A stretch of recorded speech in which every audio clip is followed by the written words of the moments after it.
Saya nggak ngerti kenapa pelajaran geografi di sekolah itu dibikinin ngebosanin.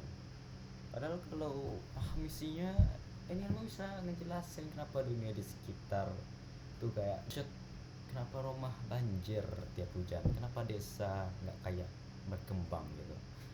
Semua ini bisa dijelasin dengan geografi dan khususnya lewat yang namanya 10 konsep esensial geografi. Ini bukan teori ngawang, ini realita hidup. Dengerin baik-baik ya. Jadi pertama, lokasi. Semua berawal dari lokasi. Sem- Kamu harus tahu dulu di mana sesuatu itu berada. Ada dua jenis, yaitu lokasi absolut, memakai koordinat titik yang nggak berubah, dan juga lokasi relatif, kayak di belakang masjid atau di samping SPBU. Nah, ini lokasi ini penting karena nentuin segalanya, cuaca, peluang ekonomi, sampai tingkat resiko bencana. Lokasi itu bisa jadi keberuntungan atau justru kutukan. Yang kedua itu jarak. Jarak itu bukan cuma soal angka kilometer, salah. Jarak itu juga ngomongin waktu tempuh, biaya, dan effort buat sampai ke satu tempat. Rumahmu ke kampus cuma 5 kilometer, tapi butuh sejam. Jalan rusak dan macet, itu jarak juga. Jadi pas ngomongin pembangunan atau distribusi barang, jarak itu bukan cuma peta, tapi konteks. Ketiga, keterjangkauan. Oke, tempatnya ada, tapi bisa dijangkau nggak? Ada jalan nggak? Ada kendaraan umum nggak? Aman dilalui? Kalau nggak, berarti keterjangkauannya rendah. Makanya ada banyak daerah terpencil akhirnya ketinggalan karena nggak ada akses. Keterjangkauan ini yang nentuin apakah wilayah ini bisa maju atau enggak. Keempat, pola. Lihat deh, rumah-rumah di desa biasanya ngumpul di pinggir jalan atau sungai. Sawah bentuknya peta-peta. Sawah teras sering di pegunungan, itu semua disebut pola. Pola bersebaran nunjukin gimana manusia atau alam ngebentuk ruang dengan cara tertentu tergantung kondisi geografisnya. Kelima, morfologi. Morfologi itu bentuk muka bumi.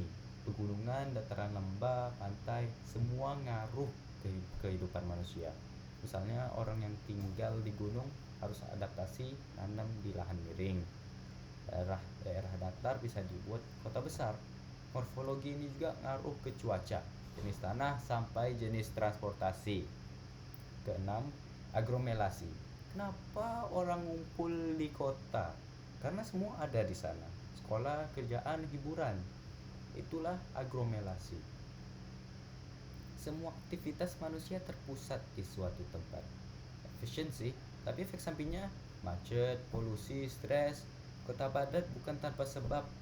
Itu hasil dari proses ekonomi dan sosial yang berulang. Ketujuh, nilai kegunaan. Tempat yang sama bisa punya makna beda buat orang banyak. Sebilang tanah kosong nih, buat mungkin buat kalian nggak ada artinya, tapi buat petani itu bisa jadi peluang untuk menanam dan mendapatkan uang. Buat developer itu bisa dijadiin perumahan dan mendapatkan uang juga. Nah, itu disebut nilai kegunaan. Nggak ada tempat yang tidak berguna, semua tergantung siapa yang melihat dan visi mereka sendiri. Kedelapan, interaksi dan interdependensi. Nggak ada wilayah yang bisa hidup sendiri. Kota butuh sayur dari desa, desa butuh barang dari pabrik dari kota. Ini disebut interaksi dan interdependensi antar ruang.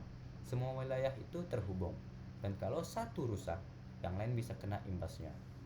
Kesembilan, diferensiasi area. Kita masuk ke area matematika sekarang. Setiap tempat di dunia itu beda-beda. Iklim, tanah, budaya, bahasa, semuanya beda.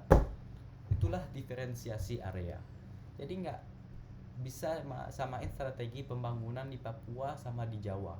Lo harus lihat karakter lokalnya. Dan terakhir, keterkaitan ruang. Ini yang paling mind blowing.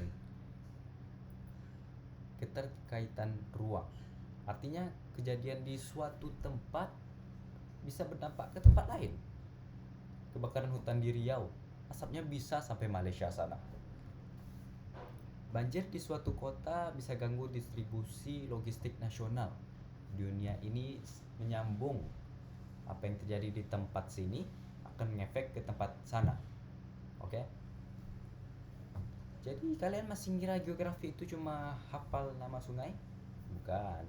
Ini ilmu yang bisa bikin kalian ngerti dunia. Dari lokasi rumah sampai kenapa harga tanah bisa makin mahal. Semuanya bisa dijelasin pakai 10 konsep ini. Dan seharusnya diajarkan seperti ini. Lah,